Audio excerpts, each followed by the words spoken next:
दरवेळेस आपण ज्या झाडांना 5-5 लिटर जीवामृत देतो, छाटणीनंतर त्या झाडांची पालवी जर पाहिली आपण इतर झाडांपेक्षा जास्त फुटलेली आहे. काही झाडं याची पालवी जास्त आहे, याचीही पालवी जास्त फुटलेली आहे.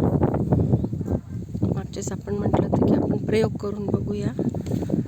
काही झाडांना 5-5 लिटर जीवामृत आणि इतर झाडांना ड्रीपमधून जीवामृत. बाकीची ही जी झाडं आहेत ती यांना आपण ड्रीपमधून जीवामृत देतो.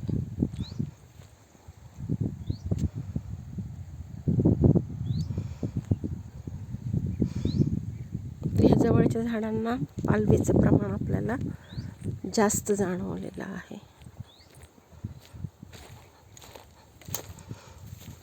तर मृगबहारामध्ये आपण एप्रिलमध्ये याला ताण देणार आहे.